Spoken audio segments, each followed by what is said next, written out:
respect, invite His Grace Archbishop Father Keke to lead us to a prayer in grace.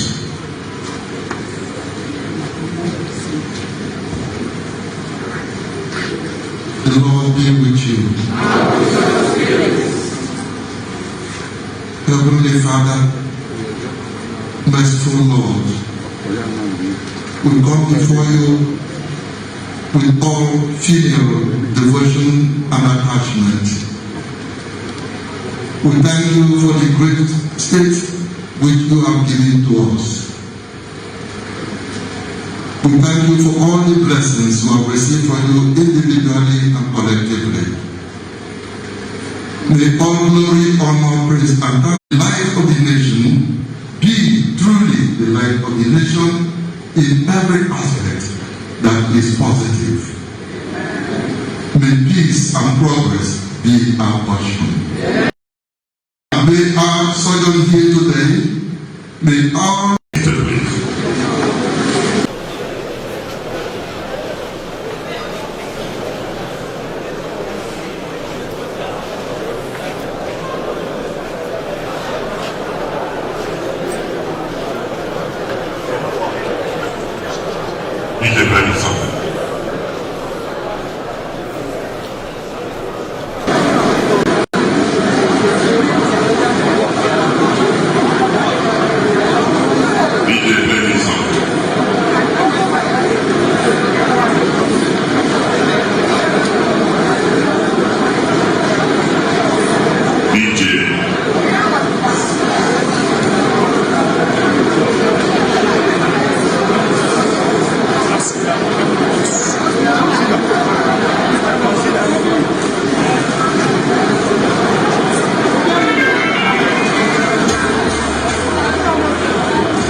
Governor of Anambra State, Mr. Solution, the global icon and solution provider to economic issues, global itinerant consultant, extraordinary and plenipotentiary, Professor Charles Chukwuma Soludo. Ladies and gentlemen, please put your hands together for him.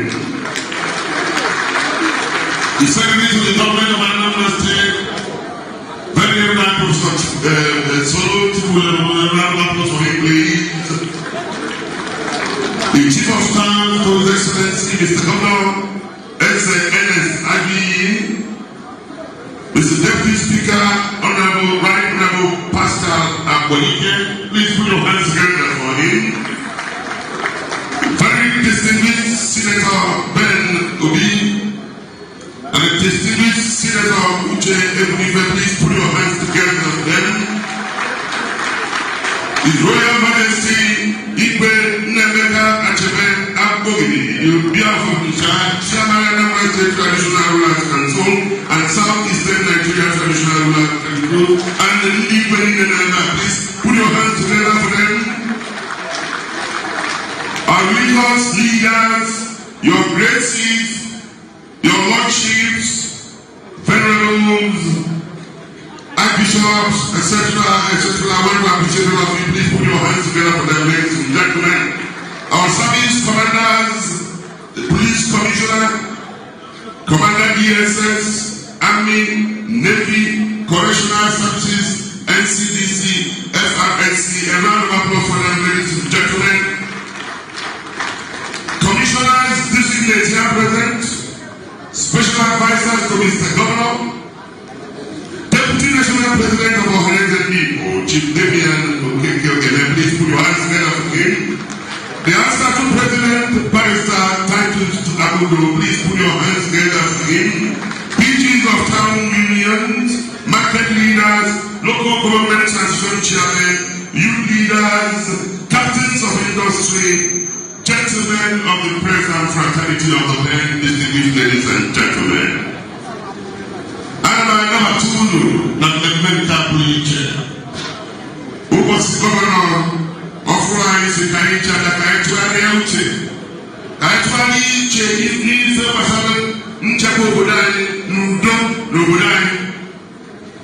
Umuraka, that was about the Buddhist Yokomo. Omeka, and it was used, I am was. Omeka, I didn't he did one wine. He comes to the village and I do not. Only no man, and if was Monday, and I want to say, or whatever is you give man. Egypt was Monday, I was the Friday. Don't know anything I see, but I told you in Anambra, and to people are made for all when this year, Mr. Governor. Officials don't know the problem. What is the solution if you don't know how to solve it? Can you find a problem in my cinema? Never believe in a government of consultation. Never believe in a government of carrying people around. Or see, now that is Yakaburio. Now, what did he do? And then, Abaya, Niaka, no, he did, Anambra. West side and actually go blind anymore. If all of them man, all of them are calling me. I can.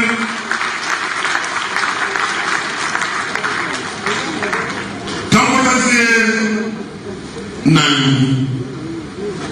Maka, what am I doing? Okay, I say, and the house, every of Calcutta, man, Okasata.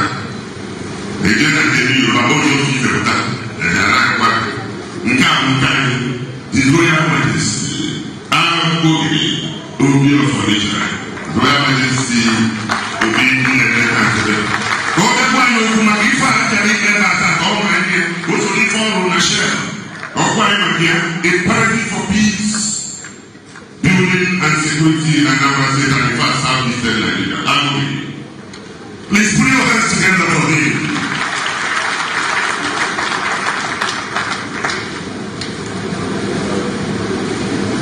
Mr. Governor,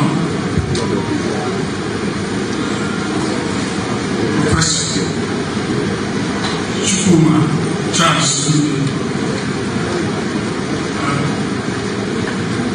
Your Grace, Archbishop Lennon Okeke, seated at me between the Ochukwu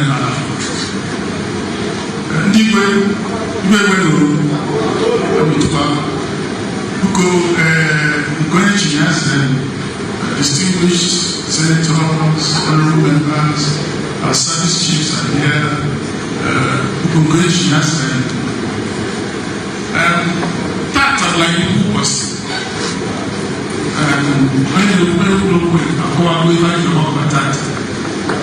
What was the October, new archbishops and bishops of Anambra of the whole of Southeast Bakoma, West Kutu Police, Southeast, no they issued a public statement. And about 8 to 9 days later, Indians sending the Southeast under the umbrella of the Southeast Council of National University, followed with another statement along the same line. It was supposed to go the issue and yes, we have then got together and formed a joint body of traditional rulers, Southeast traditional rulers, and the archbishops and bishops of the Southeast. I'm Anambra, the Southeast. The well-being, safety, and progress of the Southeast. That was one of our purpose. And I went to go for Friday, and it was like at 10 p.m. But I must have to be here. We were waiting much. I got my top money, that's why I was challenged. Can I drop the anywhere? Come on, this way, we were waiting. Can we have one guy? Can we, after wishing the room, can I get a woman copy? And that was when election, Anambra State, I think I have an election issued public statement, and the candidates, most of the candidates, including Governor Tilakana, election will be peaceful, fair, and transparent. But also, potential. We are all agreed on that. There should be this potential. Up to the actual solution.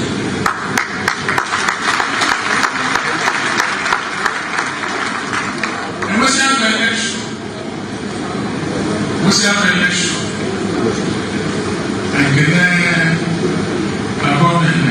Recording in progress. Where's the close to line? He joined us at the meetings and worked together very, very early hours of the morning. If I knew, I like that too, focus levels. I am also I allow to presidency, I forget the president, and I can check the reply. I never also public statement. The governors, the president are not giving us any here. Oya Guru's speech of His Excellency, his inaugural speech, what was I enjoy the point? Where we have a different I have a problem.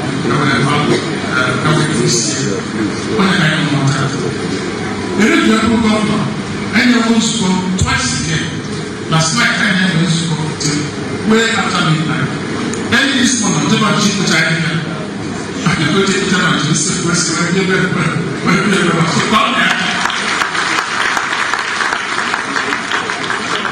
so that even I look take it out, even I have it out. Now, I don't know what kind of that's the direction to go. Against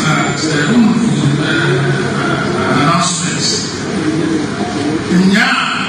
Yesterday, IPO issued a statement. IPO, the other person, can issue a statement. When one number says that too, I cannot get there.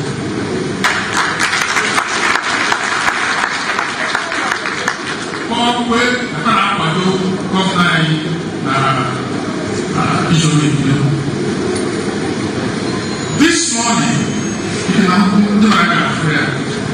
New Kochuku, in the Southeast, issued a statement to all the churches of all denominations. Now, at 11 o'clock on Monday, I will go to while I journey, the Lagana and Sudan. So, can I put out the third statement on the same journey? Because I before and we say, I need those Anambra State, those Imo State, those Abia State, those Imo State, those Imo State.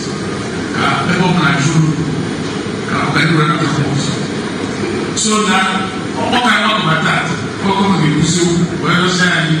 No, all my need to get this job done and turn to the land of peace, land of progress that it has always been. On that note, forget joint statements by the governments of Anambra State and the joint body of Southeast Council of Traditional Rulers and bishops and archbishops on the state of insecurity in the Igbo homestead. The preamble. Further to the call by the joint body of Southeast Council of Traditional Rulers and bishops and archbishops, known as the joint body on peace and conflict resolution in October 2021 for the restoration of genuine peace and normalcy in the Southeast based on justice, equity, fairness, love, mutual understanding and respect. And to the invitation of the new governor of Anambra State at his inauguration address on 17 March 2022 to all non-state actors to interrogate their goals and methods. The representatives of the traditional and religious leaders in Anambra State convened a meeting with representatives of the Anambra State government and the council to Mazi Nnamdi Kanu to consider pathways to restore normalcy in Anambra State. You may recall that a number of groups have previously called on the federal government to free Mazi Nnamdi Kanu and to no avail. Indeed, the present governor of Anambra State, Professor Chukwuma Charles Soludo, solidarized with Mazi Nnamdi Kanu whilst he, Mazi Nnamdi Kanu, was held in Kuje prison awaiting trial on February 28, 2017, that is 5 years ago, and followed up with demand for his release after he was granted bail by the High Court. On its part, the indigenous people of Biafra, IPOB, announced a total lockdown of social and economic activities every Monday, starting from August 9 in the southeast region of the country on July 30th, 2021, ostensibly to press home the release of Mazi Nnamdi Kanu. Whilst we have severally, collectively, and individually supported the call for his release from incarceration, the experience of the past 14 months, however, leaves no iota of doubt that the seat at home is blurring the intent and the objective of the agitation, and it is time for us to count our losses and move on. It is beyond doubt that the seat at home exercise has done incalculable damage to the economy of Anambra State and indeed the entire Southeast. We are losing the most productive day of the week as traders from other parts of Nigeria and outside of Nigeria now do business in other commercial sectors outside Nigeria. It is therefore abundantly clear to all that the mandate sit at home is ill-advised and counterproductive. All over the world, it is our inalienable right to make demands, to make our voices to be heard, to make agitations against perceived injustice and the reality of marginalization. is, however, totally unacceptable to stop our children from going to school, to destroy our means of livelihood, to kill, to maim, or recklessly destroy properties of so-called potential beneficiaries, that are potential beneficiaries of the struggle, and to make our economies unattractive to investors, and to create an environment in which our youths have little hope of realizing the legitimate dreams and aspirations for jobs and wealth creation. We are taking cognizance of the August 24, 2021 announcement by members of IPOB of the suspension of sit-at-home and the subsequent repeat announcements, no doubt arising from the continued enforcement through killings, abductions, beatings, and burning of properties of innocent citizens. We also note that the recent press release by IPOB spokespersons of April 1st, 2022, that was yesterday, stating inter alia, and I quote, "We wish to reiterate once again that IPOB has cancelled Monday's sit-at-home order, and anybody or group enforcing the relaxed order is neither from IPOB nor from IPOB volunteering on books." With the foregoing in mind and following consultations, the government of Anambra State and the joint body jointly states as follows. 1. We recognize that there is countrywide agitation for restructuring of inter-ethnic and intergovernmental relations in Nigeria with a view to greater inclusiveness.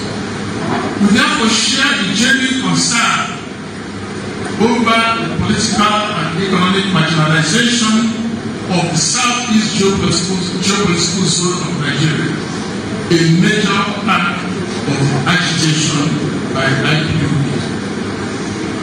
2. We call for constructive and continuous dialogue by all parties as a more sustainable solution to overcoming the challenge and win the hearts and the minds of the people. 3. We join our voices to the call for the unconditional release of Mazi Nnamdi Kanu by the federal government in order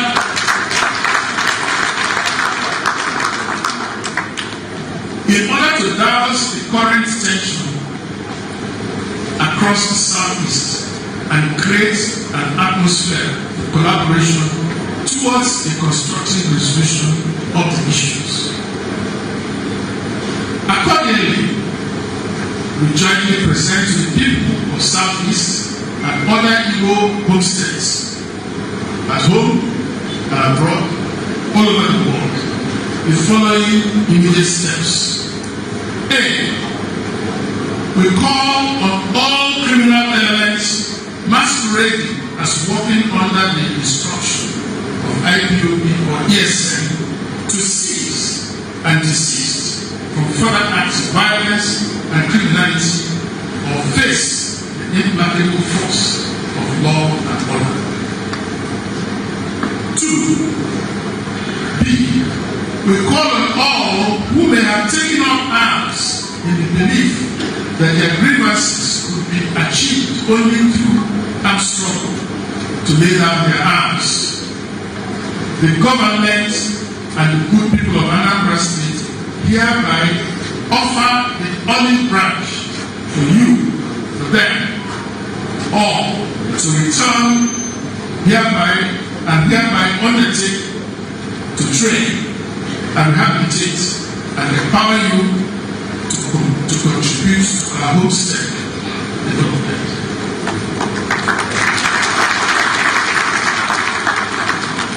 I'll read this again. We call on all who may have taken up arms in the belief that their grievances would be achieved only through armed struggle to lay down their arms. The government and the good people of Anambra State hereby offer the olive branch for you all to return and hereby undertake to train and to train, rehabilitate, and empower you to contribute to our homestead development.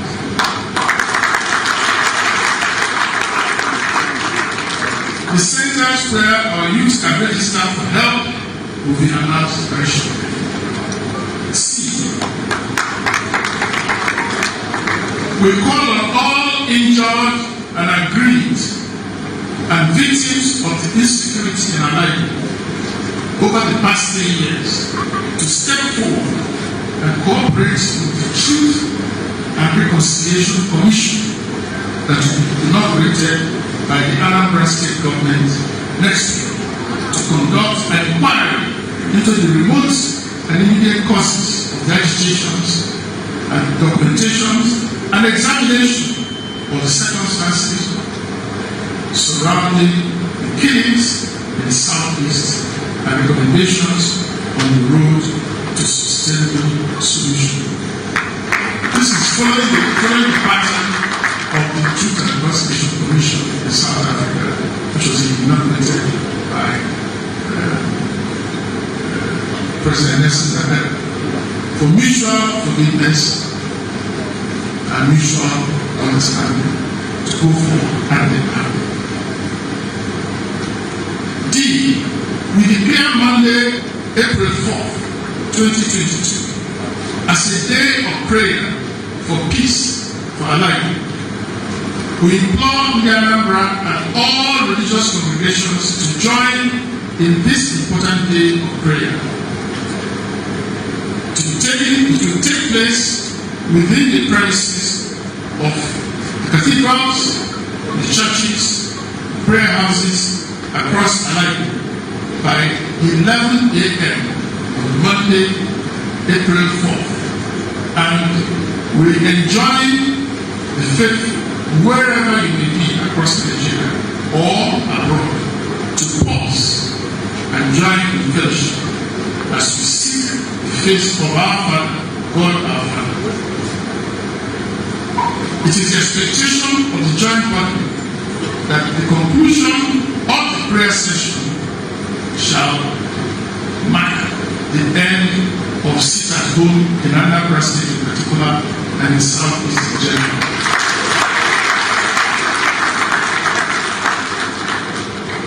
In conclusion, the march towards peace and restoration of normalcy in our society and economy requires collective action of all people of God.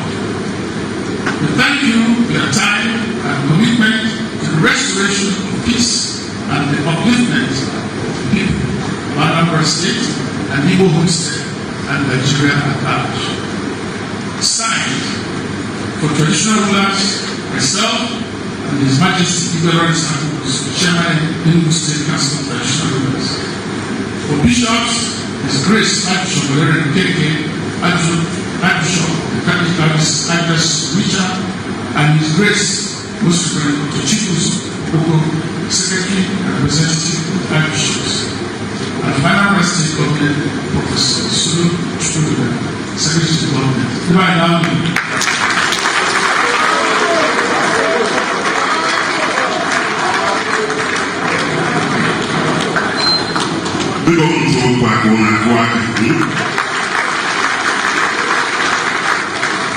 This is wonderful.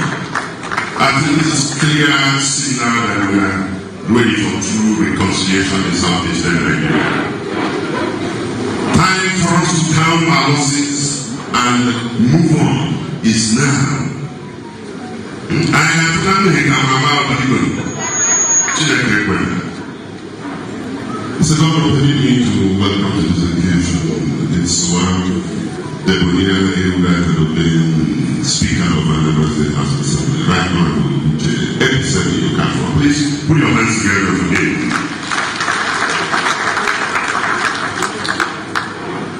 Well, I want to invite some personages that will represent different segments of the society to come and speak to us on this subject matter of peace, reconciliation in Anambra State, and also security. It's still dialogue. I am so we have 2 minutes. Okay, you have 2 minutes. We have to wine here. If you don't tell me, Maka, I'm the video Venerable Mwenge, you're representing Can President or Chairman in Anambra State. Please, 2 minutes. 2 minutes. Please put your hands together for me.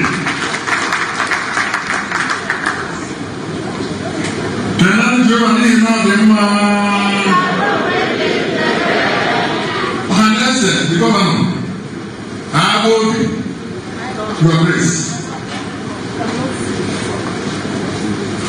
The governor of the board, New Canadian Anambra State. I took our listen from this Sukai. I did a polo at the Shabbat Keke on the CCSL Anambra State. Jehu leadership of CCM, represented by Amala Ezeudo in this place. Jehu CPFM and the Bishop Vanina, Nivenina, Naku, and Lovarisi, and Tekanekwa. I will put the ending and I got my dear Nifina.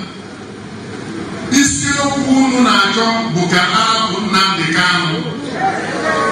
Kapusi ni Afrika Onyori, Ebona Onyori.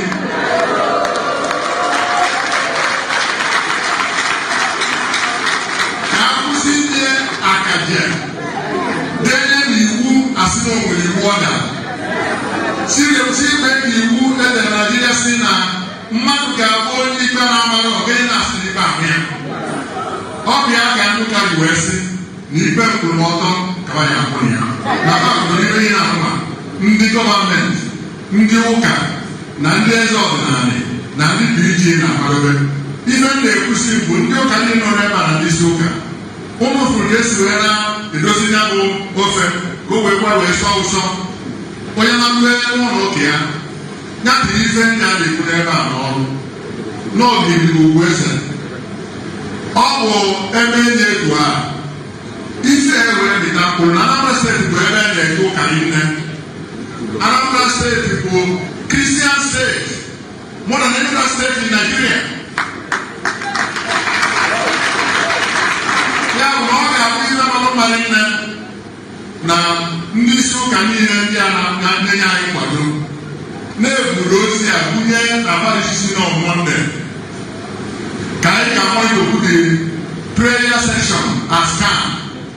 Anyị wee jide n'aka na ụka niile kpere ekpere n'ihi na ekpere bụ nnukwu ọgwụ. Anyị ekwukwesị ekpere bụ ọgwụ ngwọrọ n'ime Chineke.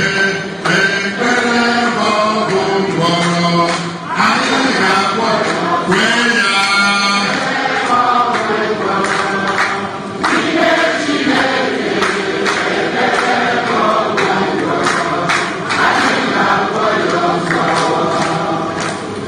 Mr. Governor, ndị ụka Anambra State ga-agba mbọ ịfụ na anyị kpere ekpere ka Anambra wee dị mma.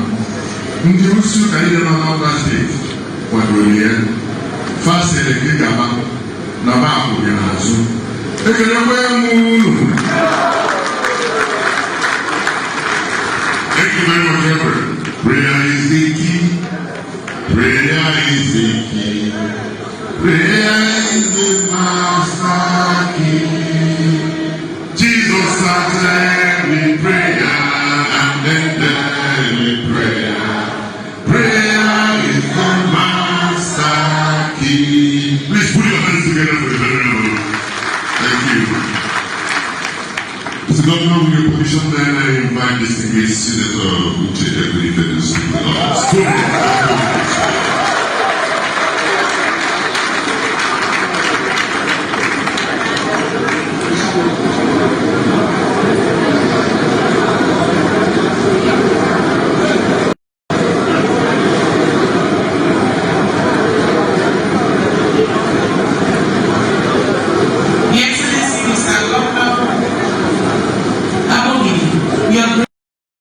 Mr. Speaker and the Deputy Speaker, all protocols to be observed, the traditional rulers and the representatives. Thank you very much for the opportunity. First of all, let me congratulate the government for this laudable initiative by inviting the stakeholders to speak about this insecurity in our states. The primary responsibility is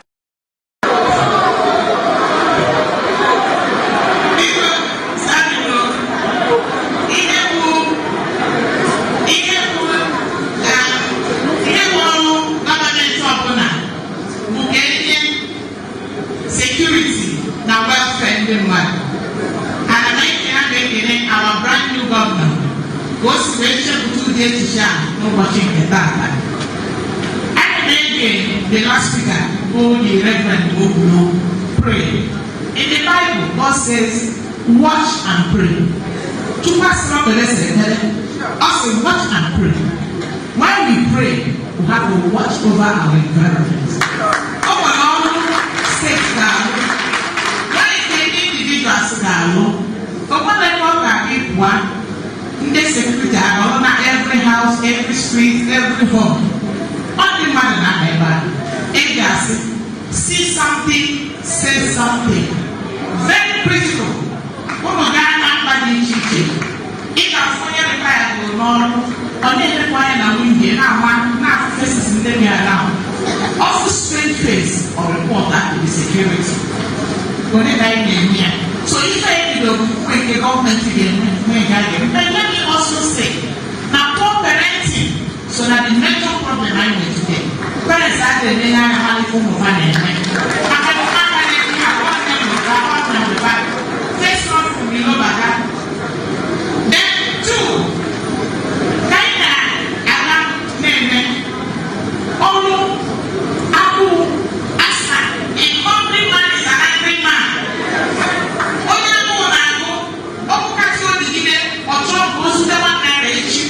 Before the man will well. So isn't that like a necessary if I know? But I'm not a person of good I'm happiness and not become the happy that and I know all that.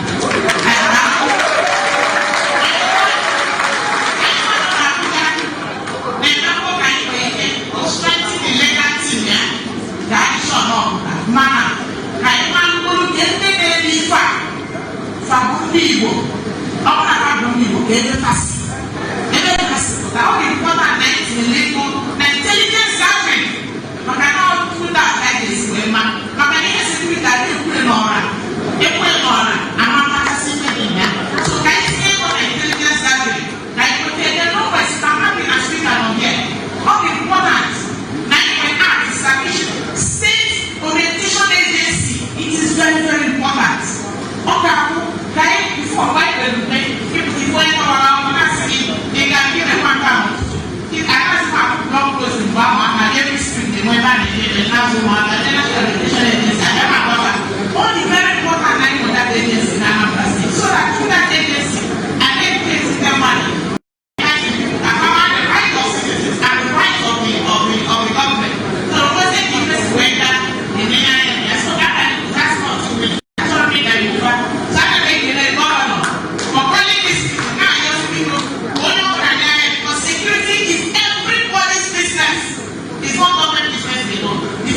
everybody's business. But the price if you look at one man, I said, don't everything was properly. I don't know like that. Thank you very much. Bring up the child in the way of the Lord. When he grows, he never departs from the saints to Hollywood. Isn't it? That is exactly what she said. And she also added that we should watch and at the same time pray. It's not just about praying. As for praying, we should be doing something. See something, say something, and in fact, do something. Now invite distinguished Senator Bellobi. Uncle Sunabati, please come and speak to us. Please put your hands together for him.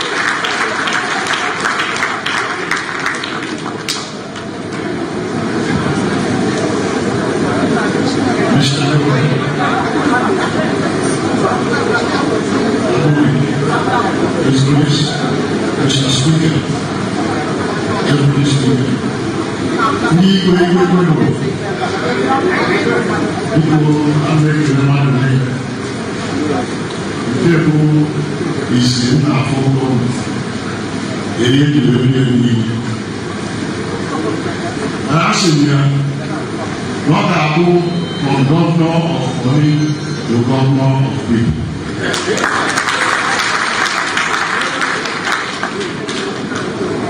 Even water when you put a Igbo.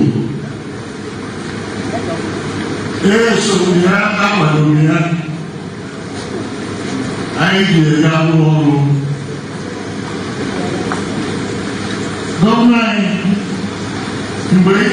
Governor of money come with special advisor to the NSA. Both the Nigerian Delta militants and Mwabai Rap was wicked assault. We arrested Rap was wicked at least 12 times to my knowledge. We never detained him for one day. Makanai na Rap na education office. On a fight. Body GSSS, I they had to hear the airport. So now, East and Rumani, will be there and they go. I never thought that Abu Kaka. Abu Rumani, I never thought about Kaka. But Abu Kaka came with a solution. Thank God, now Mr. Solution. What a good music. So that dialogue, they take a long way. No way some communities that's abandoned. No way some new community. Finally, before I'm there with you, this is a beautiful initiative from you, Mr. Governor. Beyond all that, Owote Alomadi Adomu Basalo Security Nebuloa. Mana, government, your profile, good interest across the country, across the globe. So all of us, beyond partisan party politics, our duty as politicians, Mr. Solution, full support. Thank you very much. So good to have a secret. Dialogue. And no connivance with them. We have to dialogue with them. Don't go and connive with them. And the other that we have a governor who not only has a solution, but he's a collateral. Who might tell you whatever about no way back to collateral. There's no right to collateral. And if never the equal and everything, we don't see that for him. All right. What is the honorable priest at Bogo? Obiang na funding Green Chamber in the House of Reps. People call me like people 2 minutes. 2 minutes.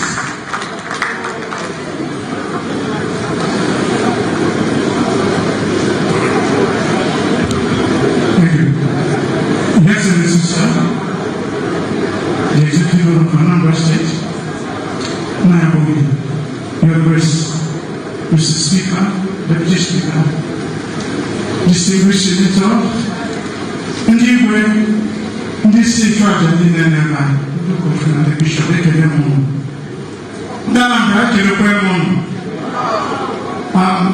honestly, Dalorin, we ate a lot of motors here now, and I'm not just not my plan.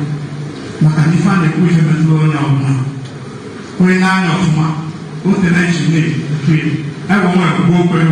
I gave by now, I get you si ma n'ife a ga-eme mana nke kacha nke bụ dịka echi si wee tụpụta alụ ka anyị bịa tụọ mkpọtụ isi ọnụ ma na-egwunye dịka ife sekuriti a na-agba akwụ n'igbo ọrụ anyị create a special channel ha gị na social based on security n'ebe a ka every information necessary you get it to excellence ka pass ya ọmụma dịka eji esi wee bụ mgbe anyị na-agba ọrụ ka atụọ alụ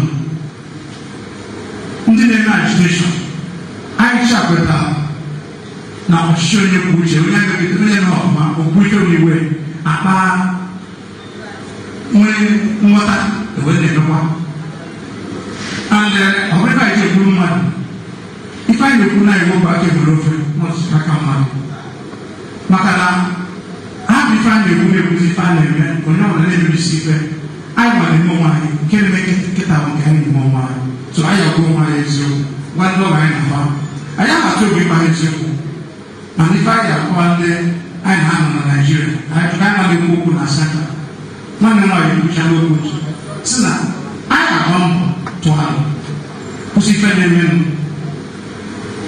Your Excellency, you are starting on a good foot and you will receive every support we have.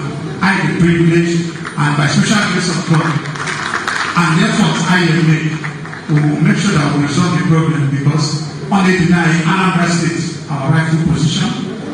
Investment is running away, insecurity is breathing so much mistrust. Almost very surely not Anambra, but different maybe, and not even the government or much government that we are. Maka all na everybody in Anambra move to neighboring states. Investment actually even generate revenue to come. Security is the primary issue of government, another basis for governance. They won't have investment to come, development to come. Maka no, organize na level because down the rain there. I have the future of the country. Every year of this and the we go on here. Also, I go to back and work back here in Norfolk. Oh, I leave again. I come back. I think we're going to see that again in the House of Reps. Now, let us listen to Anambra Stakeholder'S through Epistemic, Right Honorable Uche Victor Okafor. We go on here again. Mr. Speaker.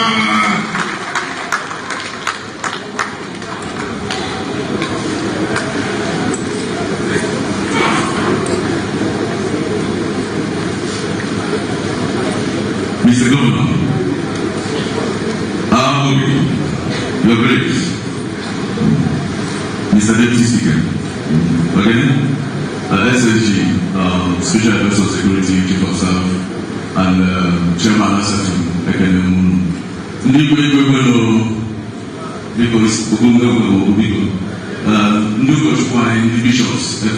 my distinguished senators, down, and I'm Ekenemun. People used before we first let me apologize for coming after you because the man I gave back to my child was here when I put in sweaty and I don't have my daughter. Such a good such a massive that so we got very, very sorry because for bridging protocol. Even the woman that had a before was an ID in Anambra and Naibu, and I don't know my lights of the nation. I don't know my light of nation, and they choose quite a light in Anambra and Naibu. The stakeholders in Anambra State, where they were to Chalo, where we protect communicate about the equal line. Now, finally, Anambra State House of Assembly, I joke any where Anambra is communicate. As you know, was that only to be constant to change. Manu will change his cigarette, I do as you want changing car or common. Oka, Muno is the local, then the local name. And when he was talking, one and then, only time movie.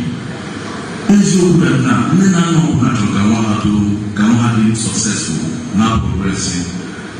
When I remember my indicator, who will live Mamma of now, or John Davis Matega, Adema Kowalia. People shop would not go by, oh, well, I'm going to shop with Jaguru. woman telling her in the shop will call my mother say, "Now what will be there? Are you aware of this?" Man, if you not get this, if you know what is getting around, every mother, what you mother, what you jump for, or can't do it so well. It's your relationship, nada. The money, the way you walk, or the moment you tell you, we don't believe it.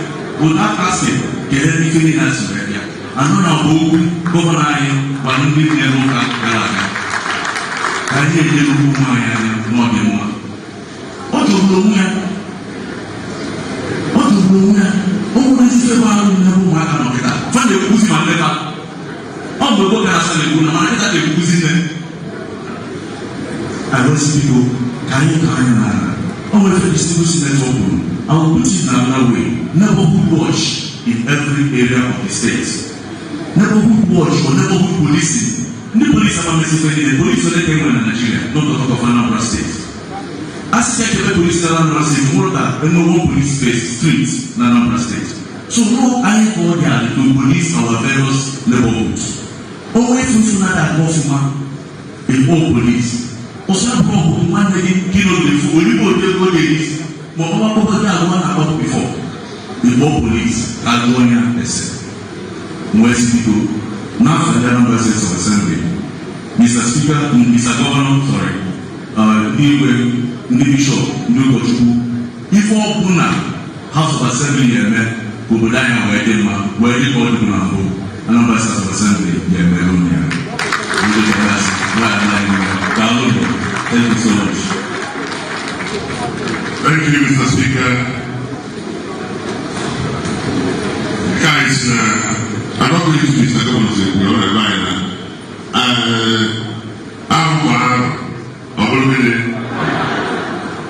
Mr. Governor,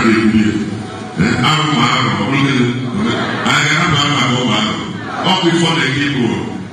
Now, I went to the outside as well. People come to speak again. Okay? What is it on this? Okay, people come to the again. Your Excellency, Mr. Governor, the Lord and Mr. Bobby, people, my Lord Bishop, Speaker, the carrying my major constituency as at the Your Excellency, problem I think whatever I know today, too much places. It don't want to go very young. And the failure of leadership, we are kind of like to work today. The leadership of the Federal Republic of Nigeria marginalizing people too much the way this crisis.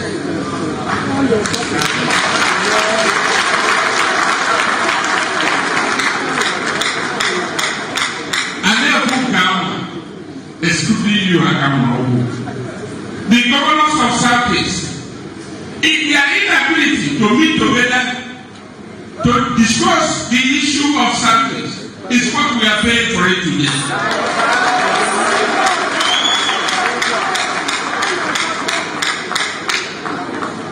The Igbo's are being persecuted. The organizers are being persecuted. For what? Because of leadership failure in the Southeast.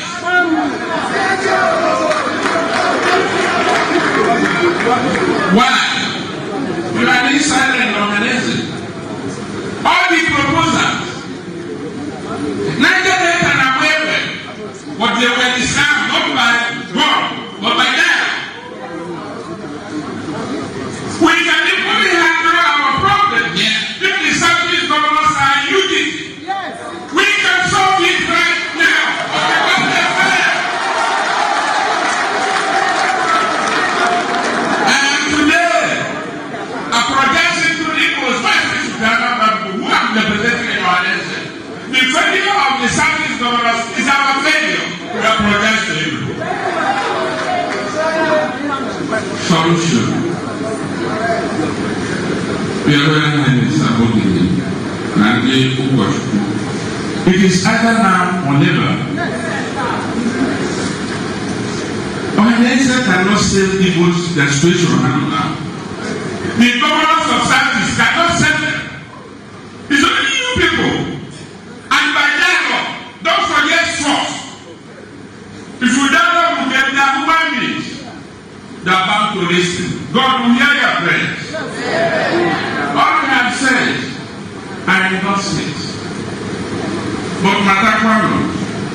Your Excellency, like I said, you started well, but be open to open criticism.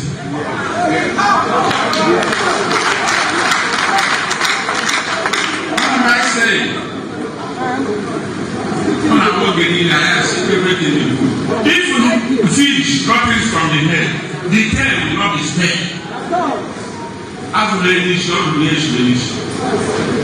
So I never can be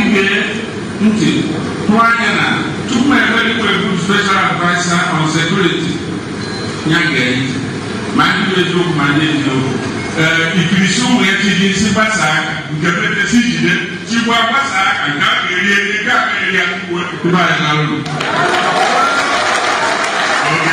Thank you very much.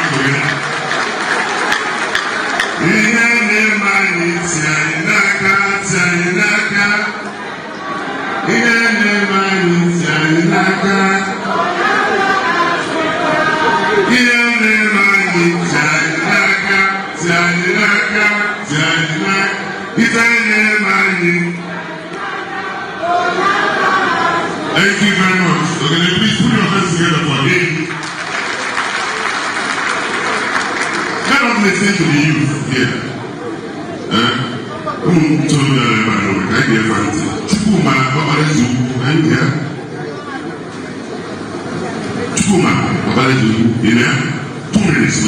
Two minutes. Come on, I'm going to have representative of Senator of Party Department. Engineer Emmanuel, please put your hands together for him. Mr. Governor, Mr. Speaker, Abobi, my Lordship, people permit him to stand on the already established protocol.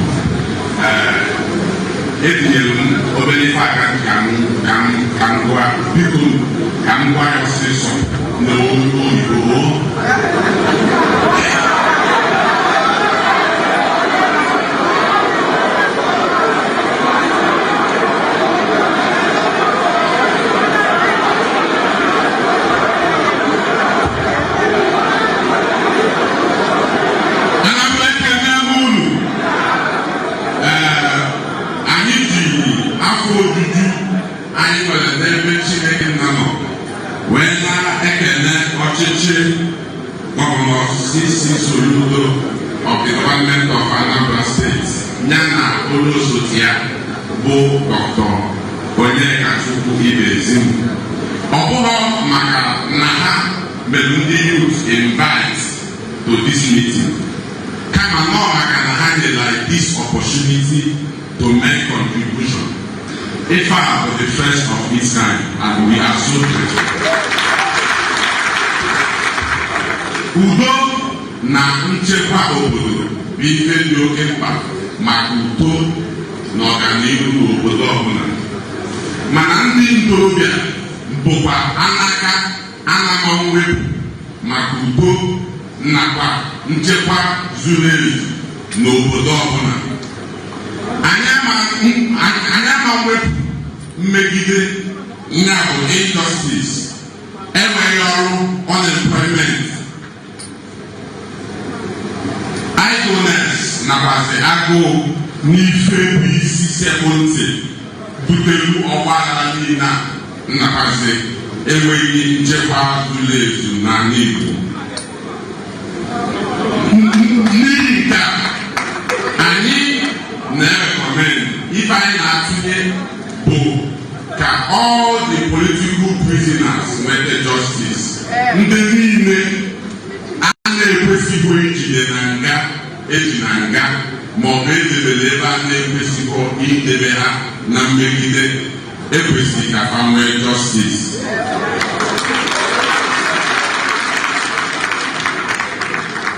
Ọzọkwa dịka ibie bụ na a na-ekwu okwu akụlue ụlọ, ọ dị mma ka enwetasịa ebe a na-arụ ọrụ dị iche iche nke anyị kpọrọ cottage industries. Ọ ga-enye aka ka ndị ntorobịa anyị nwee ọrụ. Ụfọdụ n'ime ndị agboro niile a bụsị ndị gụrụ ezigbo akwụkwọ mana ha afụghị ọrụ. Their only means of survival bụ ife ndị aba na-eme ka ha wee nwee ike survive.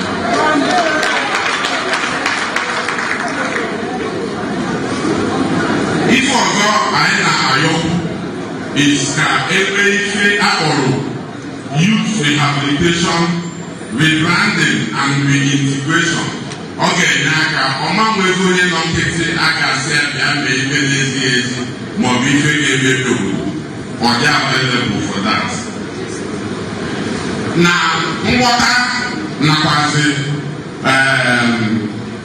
mkpagbu nke anyị wetara gbasara the insecurity in Southeast. Anyị mabụ ndị youth volunteers nakwazi ndị Anambra youth niile. Anyị dị determined in assisting the state government and the security agencies to call all youth-prone excesses. Now, ife niile na-adịghị mma ndị ntorobịa na-eme through an initiative a na-akpọ youth-to-youth approach. Na anyị mabụ ndị ntorobịa, o doro m anya sayensị bụ na vaccines to microorganisms are mainly produced from the microorganisms that cause the diseases. If youth are really the major causes of insecurity and instability, anyị mabụ ndị ntorobịa bụkwa one of the most effective tools to curb this insecurity. N'ime mmụọ na eziokwu, there are possibilities for engagement and we are always available to assist as volunteers. N'iji chịkọta, anyị na-ekele the government of Anambra State for this trajectory of accommodation and the sense of belonging to the youth, especially for appointing a youth leader to lead the Ministry of Youth. By doing this, we are accommodated, and by this accommodation, 50% of this trouble is already solved.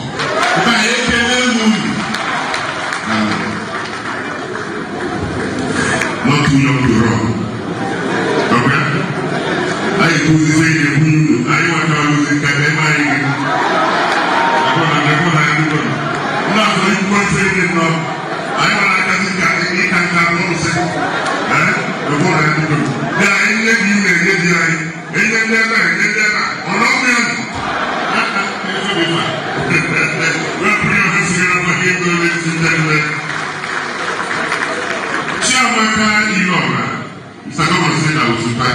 that sensitive. So, can you come on?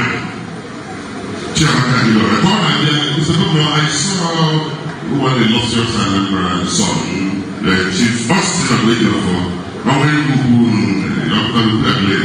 the chairman rotate group of companies, like another time. You could call me and salute you over the chairman. No, that I know. Is he a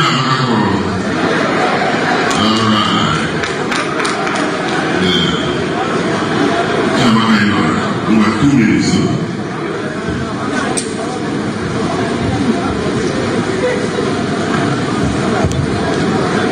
Mr. Governor, the Speaker, His Lordship, the SSG, the National Association President, and the Ohanesandi. I would stand on the already existing protocol.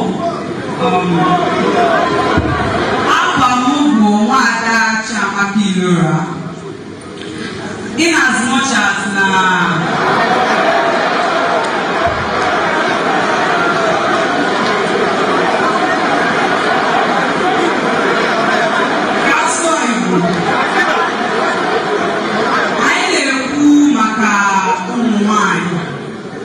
na insecurity dị n'obodo. Ọ bịa dịka ụmụ nwanyị ka ọ na-aka enyekarị nsogbu because na insecurity adị efu na so many other crimes abatago, efu na so many other na that conflict and disorderliness emepego gate for evil activities. Like through rape, because now we know such security guide. Now, why rape, that stigma, that trauma. So all that carry arrow, it imputes in the society all on here. So no be the motor. Now our governor go play this wonderful initiative, whereby the youth move on ya ejikaka, go so why not like Anambra State move go forward. We have to work together. Of course, us here Anambra State government, and of course us here youth. Can the youth na umwaya now? Can I have Anambra State government help why? Now, I thought I'm going to put a few points. Help. Few points help in such situations, like reform of institutions. Always some institutions are go very corrupt. Any reform. I need each other.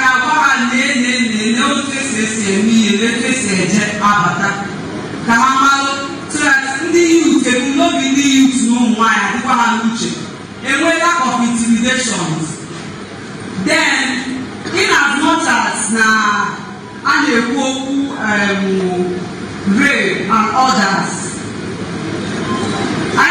government can establish agencies or organizations here help pass through all these things, so that people can, the ladies can easily recover from it, and not just affecting that things that trigger the conflict or insecurity, but at the same time, an orientation due once in a while, and the youth are down.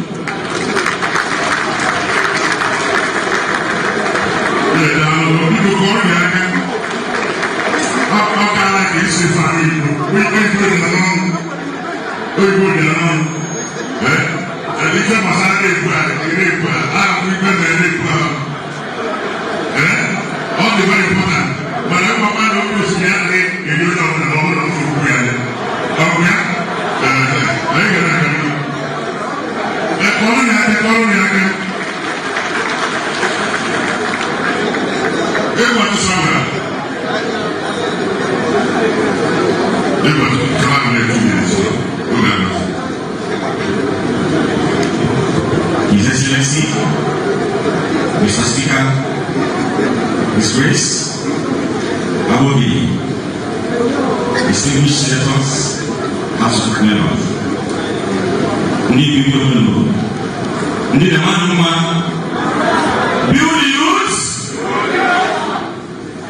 it's a great privilege to stand here today and make the young man. Na mwasa eja kwa yudu darani I'm highly delighted na communicate iwabogi kutarani news Anambra State kwenye sike n'okwu ndị igwe ndị ụkọchukwu na ndị Stakeholder'S kpọkọrịta nke bụ eziokwu bụ na adịghịzi alarụ na-echenye na mma. I am standing here today because ememe on the youth on our heads. And one thing I want us to understand today is this: how the beginning of a new Anambra State. Excellency, thank you so much for this lovely initiative. I was able to manage it. Mas no need also. We know them. Yes. But the truth is, how do we start to engage them? our streets. I know that Ungai streets. When we go to Ungai streets, we discuss youth to youth talk. Again, I want to go to the mothers. Please. About a month ago, I had a heated argument. Is it don't know? Now, what's the answer? I don't know the use, need to look at. And I was we are talking about the security of our states, our zone.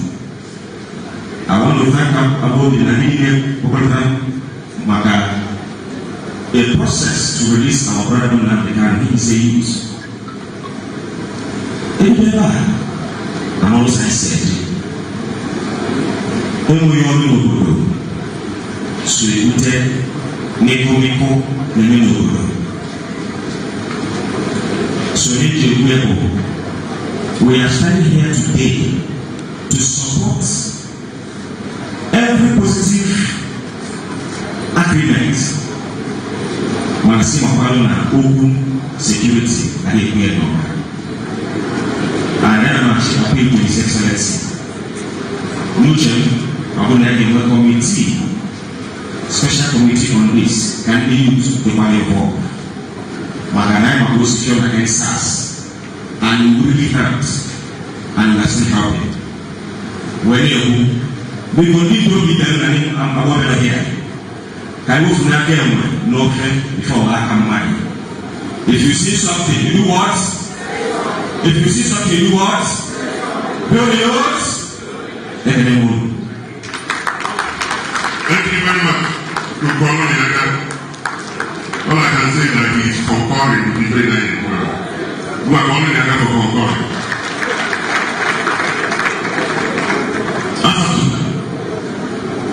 The National President, Honorable Barrister Anambra, please put your hands together for him. Only there, we go into the law. We will go 2 minutes. Your Excellency, Mr. Governor of Anambra State,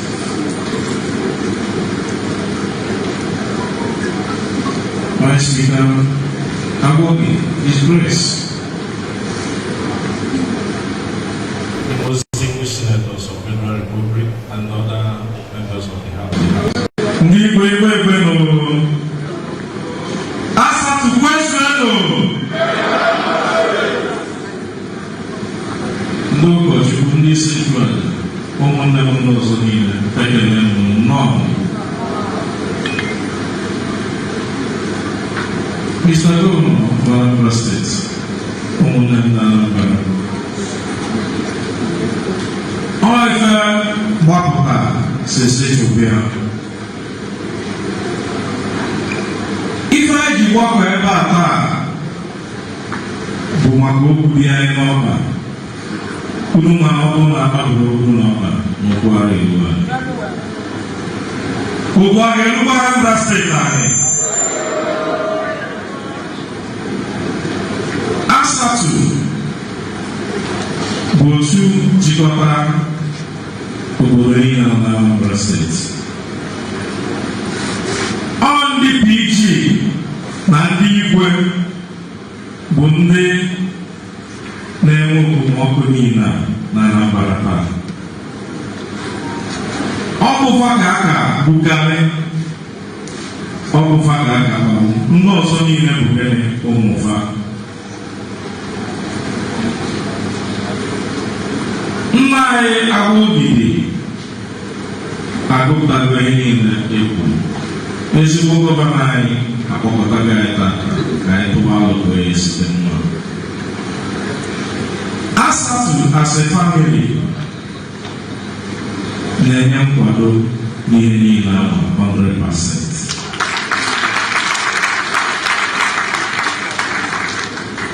Ife ọbụla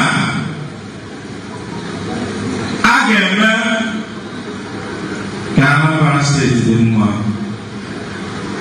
anyị ga-abụ n'ukwu ndị nna anyị bara, kwuru n'ukwu onye isi anyị bụ gọvanọ, kwuru n'ukwu ụmụnna anyị, mee ya ka ịfụ na Anambra dị mma. Ọsọsọ ebe udo dị ka ọganihu na-adị. Anyị bụ ndị a na-eje n'ozi nwere nke anyị ga-eme. The government nwere nke ha ga-eme, mana anyị nke ọnwa abụọ mee gịnị ọgba ọfụfụ. Anambra ga-adị mma, Your Excellency. Count on us 100%. Ọ nwere ife anyị ji anyị ga-enye gị n'aka anyị amaghị ya maka ka anyị dị. Mmụọ dị iji ọ ga-ekwekọta tụọ enyi ole njiji tụọ enyi ndị ụlọ tụọ enyi Mr. Gọvanọ. Anambra dịgo mma. Anambra mama. Anambra jọjọ. Anambra steeti mama. Onye ọbụla tinye aka ka idozi obodo anyị.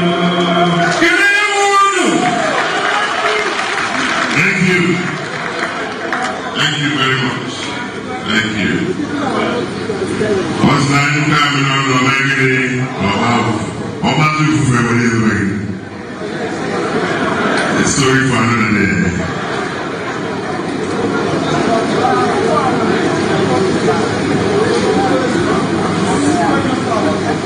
Excellencies, distinguished ladies and gentlemen, and this doctor, with all due respect and humility, I'm single to invite this man who has a rendezvous with history, Mr. Solution.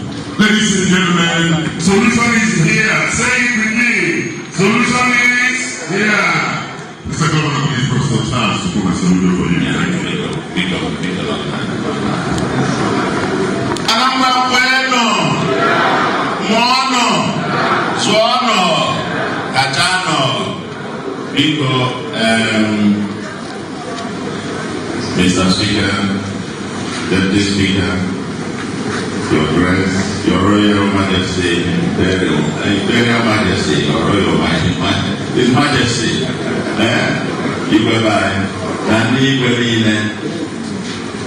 Your Grace, Your Graces, Your Watubuai,Lisukai, Ekenemon, and the Distinguished Senators,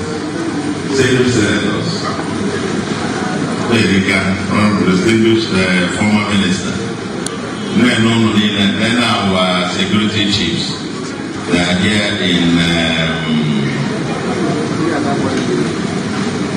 working very hard, taking all the risks on our behalf. We thank you. We are not celebrated enough, but we remain very grateful. Thank you. Thank you. Our traditional rulers, they and our youths, they mind, even to the way who's over one talk, Kempo Bankene, he can only no one he get Apple or making it on that. Honorable, even in order to get better. And yeah, Bandisi Abuja, all the actors and the Lozia, Mamunu Sweba, all Macariva, Umakia, Bonanambra, Nanibo, na Nigeria, Malon, Dano. Okay? And why you say making I even know to do it back one and the water calendar. As a monolith, Don Dalon none. With the evening that even in the political letter, Anambra Demon. Udo na Gamliru Aga de Anambra.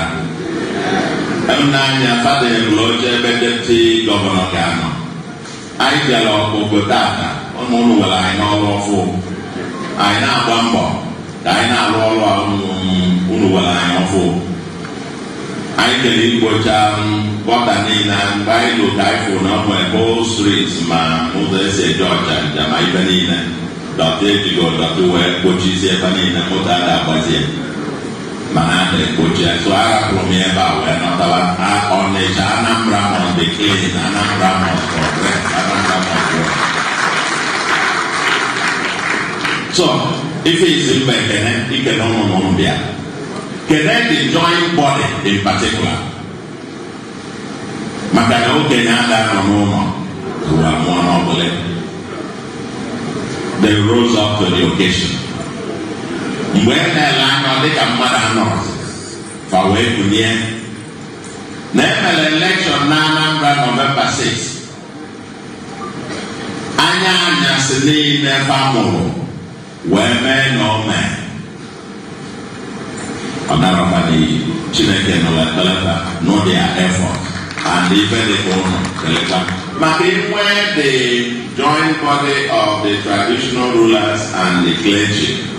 That's the society. But if you have ndị ọzọ anyị ma ndị na-ejezi na-agba odibo emeghị elect akpọrọ Igbo dị nọ 4 years ịpụta ndị a bụ anyị ma bụ soja kom soja mana ọfama barracks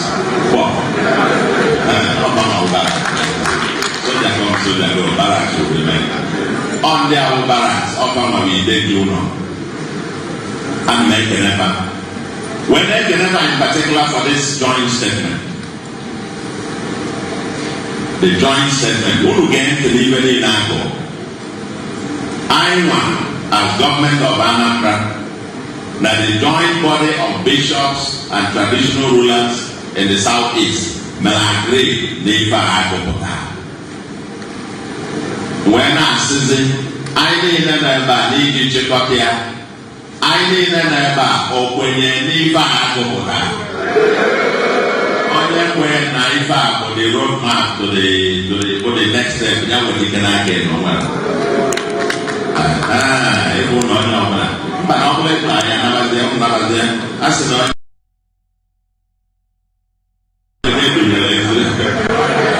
oh, woman. In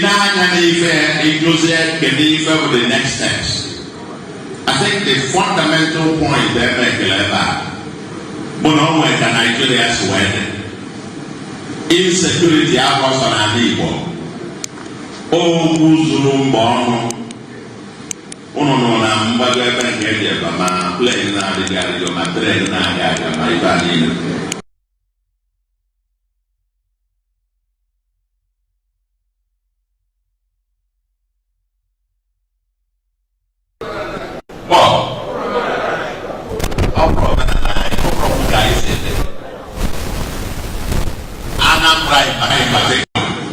The spirit of Anambra Aboriginal. Nakandi ayo ndi anakala omonye na abronye Anambra no eba na ayala. Nakayale makandi Anambra fula Anambra nanya. Ndi Anambra da amaka kwafu woba. Maniru Chineke as Christians is forbidden. Mana omenani kadene kuchukwa abia. Tuku abia amana edokuru kene ikwafu ọbara. It's not us. But ọgbara ụdị iwe a ga-akpasu oyi ga-apụta ibolo egbe gwa nwanne gị. O nwere ife omeri. Ọkụkọ ga-arapụ nwa mbulie ya kụkebele itoolu. Maka ọnya bụ ife anyị na-emezikwa. Ọ nwere ebe anyị na-ekwu okwu nwee sịkwa na ife anyị na-emezi in the name of agitation. Mona Africa onye mmadụ kpasụrụ iwe n'Enugu. Ọgbarụ moto bụ gbanata na Anambra na village ụkọm family lọk ọfa ọsụfụ ọmụrụ onye na-eri ndị ọmụrụ onye ga-abụ abụ ebe a maka iji wee na-akpasụrụ iwe n'Enugu. Meanwhile onye kpasụrụ iwe amara na nwe ya ebe a. Ọ bụrụ na ndị na-ekwu that's what it has become. And mgbe anyị ga-enechi anya ese ebee ka anyị na-eje and non Bible. It's time to engage differently. It is time to engage seriously. For me, the engagement I need is that we engage with the good, the bad, and the ugly. All the groups, we must engage them. We can no longer discriminate. We have to clap with two hands. When I discuss with the security, they have taught me, I've learned something big from the security officers. As approaches can be divided into two, kinetic. And the conclusion for Nigeria is that law enforcement as a strategy is tantamount to maybe 50% of the approach. The other non-kinetic, that is non-forcing, is perhaps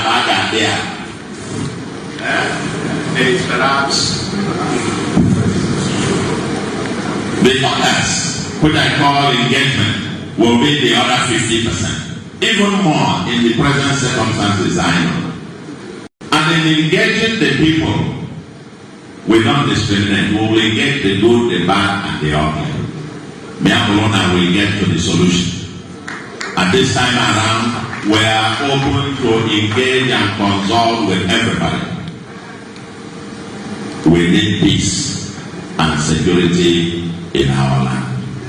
We cannot do the same thing over and over and expect a different result. We're now determined to do it differently. And from the communication issue, the next steps are as follows. Number one,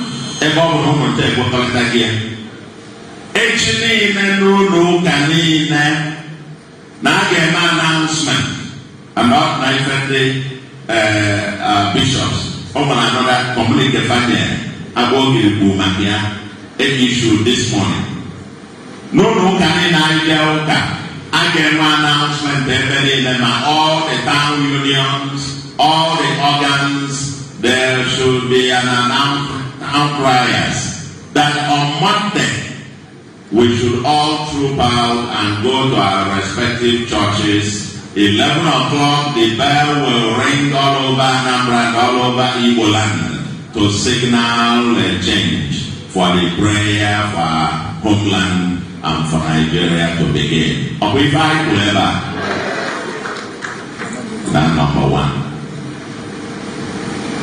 So, on Monday then, 11 o'clock, more maybe only possibly Zoom, every coming now. And if we can communicate and adopt. But after the prayer that will start by 11, that will mark the official end of a Monday days at home.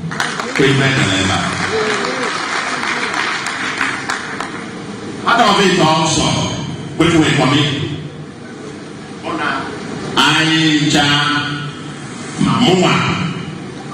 Monday, our leaders, I support the position of the joint body, and I will work seriously with the joint body, and hopefully also with my brother governors in the southeast, and indeed any and every Nigerian. Those who are open, who consult the federal government, the security agencies, everybody will work in this together. We will work very hard to ensure that reason prevails, that Nnamdi Kanu receives expeditious justice. Expeditious justice.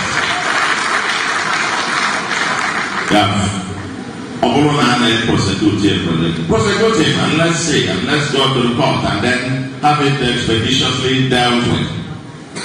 Who not even give to them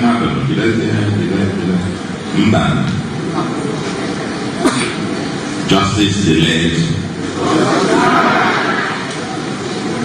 So, we will continue to work on that track. But the second one, but now even the IPOB, but the organization Young and Elite, has said that the seat at home that was initially called by it no longer makes sense and that it should be stopped. They have said it last year, they repeated it, and yesterday they now issued a very forceful statement and supporting our position, reiterating their earlier position and stating it clearly that they support us in the movement that we should end the Monday sit at home.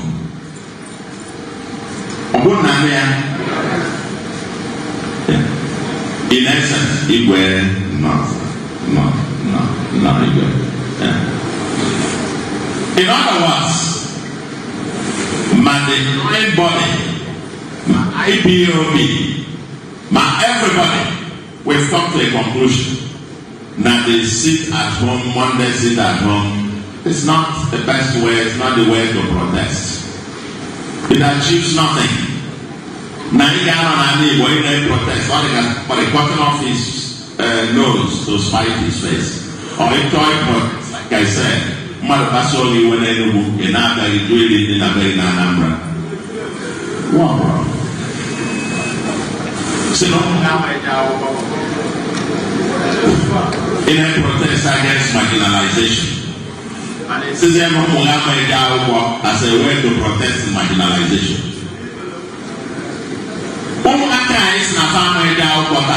Will in future grow up to be further marginalized. So keep a turning in yourself. Let me have the other microphone. I want to have the two of them. So we have agreed. Now while we are working on the release of Namdekano, the issue of sit at home should be over.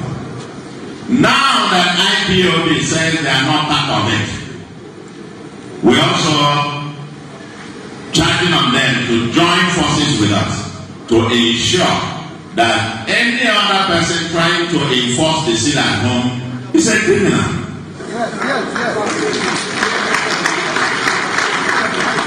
Anybody now from now onwards trying to stop people from going to work of our traders, the petty traders, the Okada riders, the KK driver, the organizers and so on and so forth. What are some of them now suffer? This is at home. Our children, they are more savvy. So, they're interested in an Igbo, so when those are Igbo, which is another outcome this communique. Next step. I will say a communique. Now we will soon, in the next few days, announce the centers, the respective registration centers. Even the Chegaliko no send within our Mandia Boro, we will provide registration centers. We will give them training of all sorts to rehabilitate them and also provide them with resources back to society and contribute to the development. I am what I we must offer them something for them to come and be part of the new society I now know. So we will announce the centers now in the respective local governments. The next one, the Truth and Reconciliation Commission.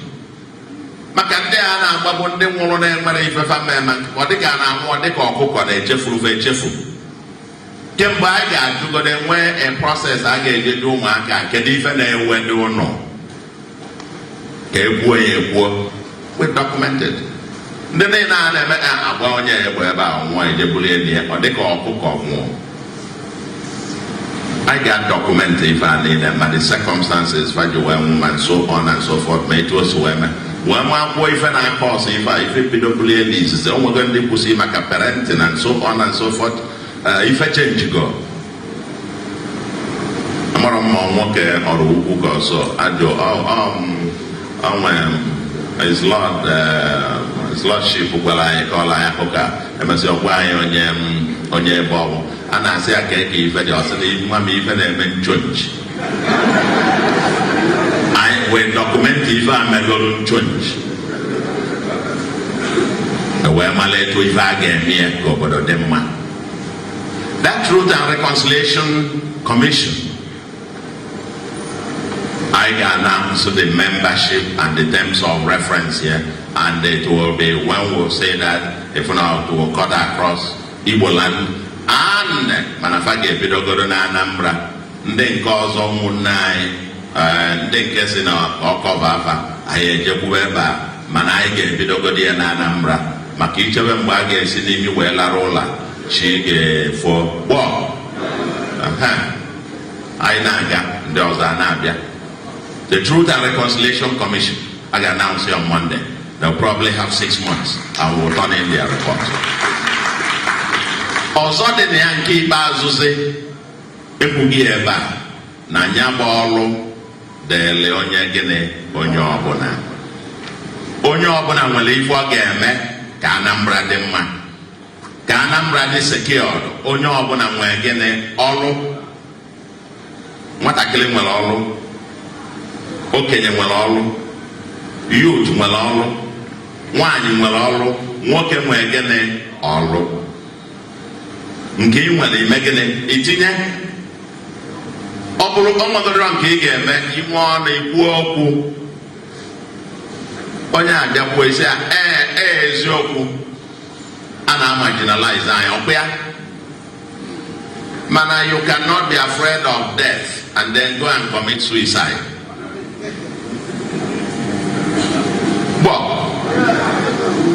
So despite the message, you are afraid of death and then you do what? You commit suicide.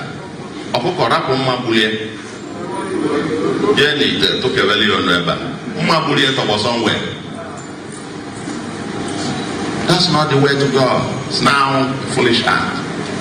So onye ọbụla nwere ife ọ ga-alụ ndị ji ife ga-atụnye. In communities, the vigilantes need to be reorganized and revamped. And we will also get on even resources. Like I said, we don't have resources. We will get it to happen. The vigilante will reorganize them, revamp them, and even to motivate them. They are now on vigilante. We are going to put resources to motivate them more. And when we look at communities, communities, and they were one of chief security officers. General.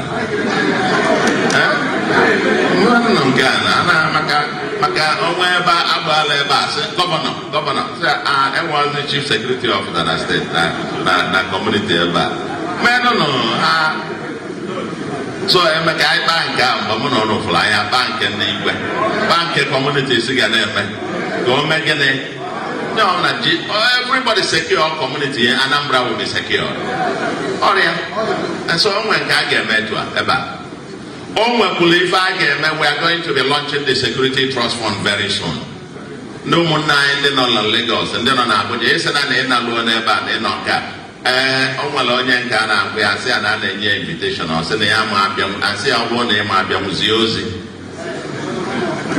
So Obolo Navy Abuja, Obolo Navy na London, Navy America, name in or I imagine it is yours. Well, Anambra Gadema. This is the time, this is the hour, and together, I am Chapel Quality, Anambra will begin to move forward. I am well. For me, this is what I applied for this job, so I have no regrets. I applied. Onumeme interview, employed me. Yours sincerely. I will devote 24 hours every day working for you. But I cannot do it alone. We require all of us. Guide you on the Anambra. Well, gidi bogene. Na kudolo ayin chapu kolo webo no anaga. Anambra, the spirit of Anambra for Antemayo Gagolia, the spirit of Gene Anambra. We're irrepressible people. The criminal elements, the few less than 1%, cannot define who we are. Well, they cannot define who we are. When after the peaceful ones have come out, if you're then adamant, being a criminal, we do to you, we deal with you the way criminals are dealt with. Because you cannot hold the entire society to ransom. I am urging all our brothers who are in the various camps, whether you are Tosumo or in Olive or in Onobo, 1, 2, Eba, Kenonubi, Kenona Wezinifite, Kenon Lezetupo, Kenona Oboji. Oh, if ever now on a megane, potava no, potava.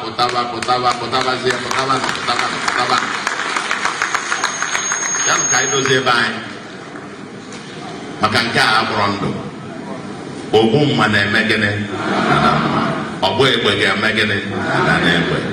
Manaya choroka na onye obuna ni potano kaido zebai. Okuna ni feneku.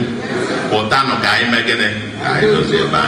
Man onye jusikwale pota if all for megane I will see it one. Man Anambra Gadema.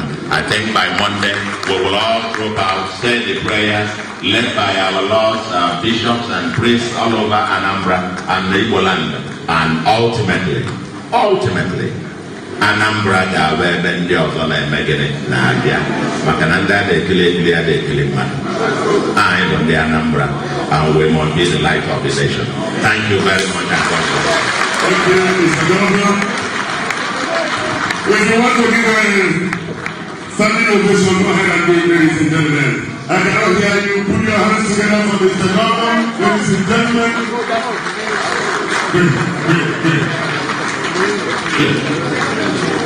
Now please, you have been sharing community among the participants. Thank you very much, Mr. Governor.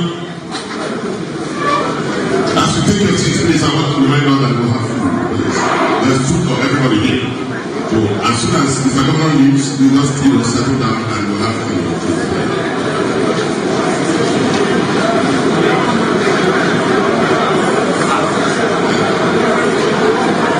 Mr. Governor, with your permission, I want to welcome Engineer L.O. representing our ANC Okafor, Chikasi. Members are here and we want to welcome them.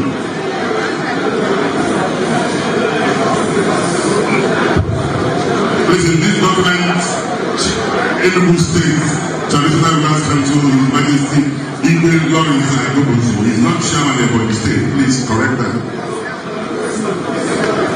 Permit me, Mr. Governor, to work.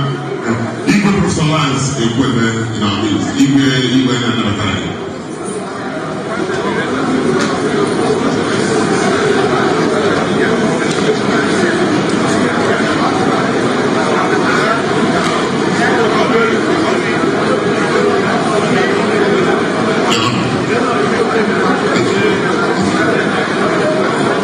With your permission, Mr. Governor, may I invite Air Vice Marshal Chiobi to kindly come forward and take the vote of thanks.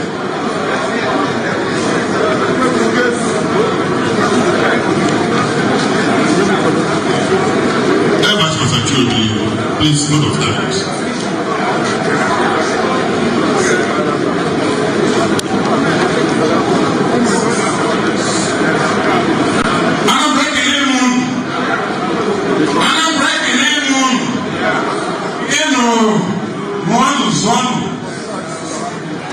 Excellency, Mr. Governor,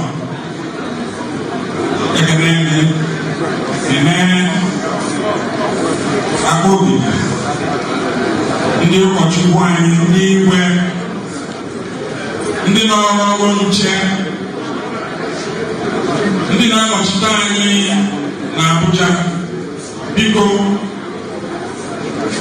ozi anyị ziri eluigwe n'ugwu Chukwu ntị. Asị ka m kene ọnụ maka na ụlọ emego ọrụ enye mgbe ọ dịghị m mfe mgbe gọvanọ na-ekwu okwu if I call kinetic approach and non-kinetic approach. But now, we're making a super probably now we will have an effect and one effect junior and I see I'm making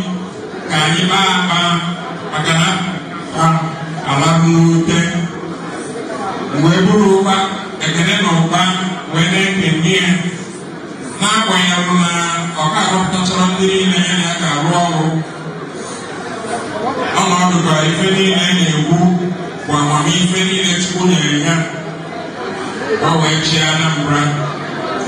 Makana atụmatụ afọ wepụtara ga-enyere m aka rinne ya na mgbakọ ga-arụ ọrụ ihe gbasara ọrụ nche ya ka anyị si ka mkpene ọnụ na-ekelekwasị ndị igwe niile nọ ebe a na ndị PG ndị igwe mụ na ndị ife ọga m gwara ụnụ ọkụ ụnụ bụ Chief Security Officer na ife anyị na-atụ anya community niile n'ụlọ ya enwe ife a na-agba emergency response plan n'ọnụ Igbo. Kedu ife unu ga-eme ma ọ bụ na onwe ndị wakporo unu? Maka na ọtụtụ ife emege n'oge gara aga, ụfọdụ bụ ife mee fe wee chọba phone number na onye ọbụla ga-akọba arụ mmalụ phone number DPO ya nso mmalụ emergency number anyị nke dị kịta bụ 112. Mana bifo izu ụka a na-abụ anyị ga-enyegasị unu nọmba anyị aga ifesi ike n'ọkwa ebe nọ ịgwa anyị mgberekwa ọhara wee na-ekene ndị ụkọchukwu na ebebe niile na achụmaja niile na-achụ ife wee na-agara anyị ọfụma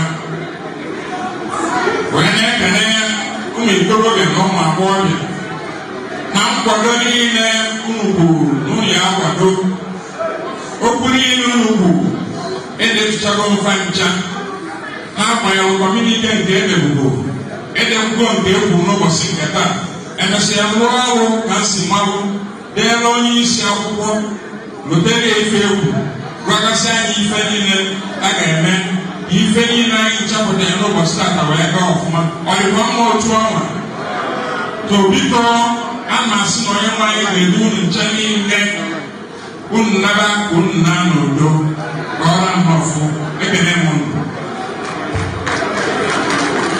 Thank you very much, Adrian. Thank you very much, Adrian Benchobini Yamana, for your lovely prayer.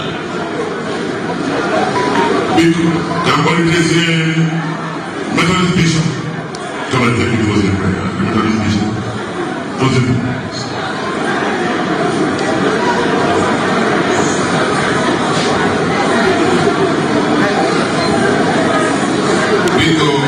Usoro kere Chineke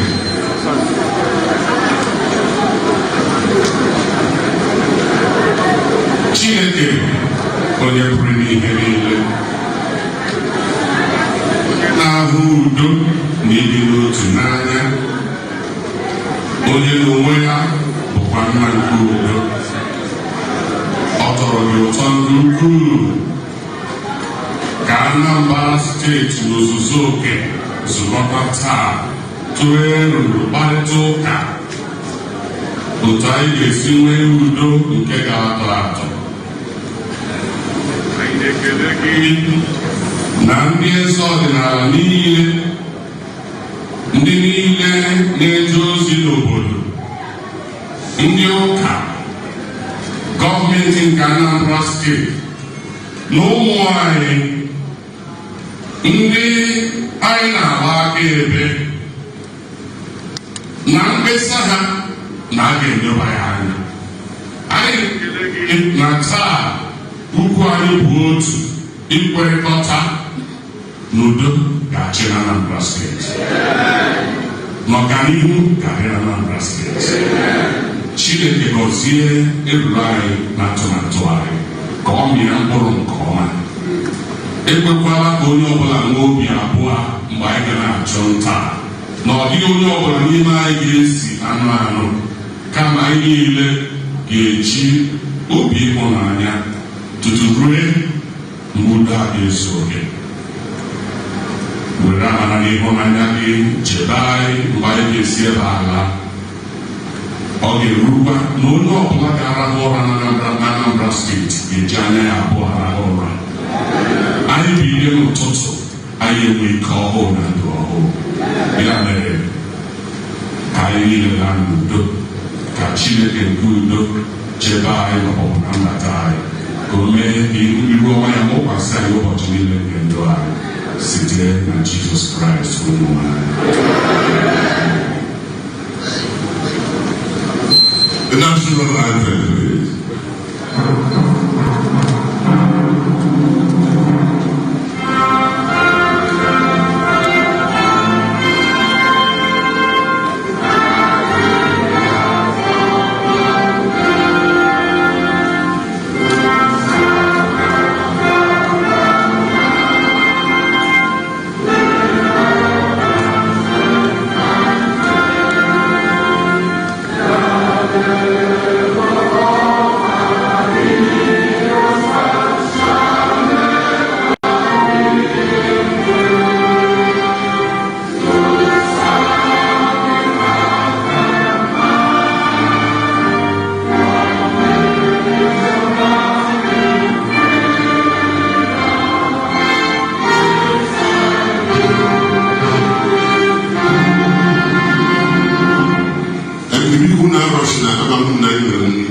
There's food after.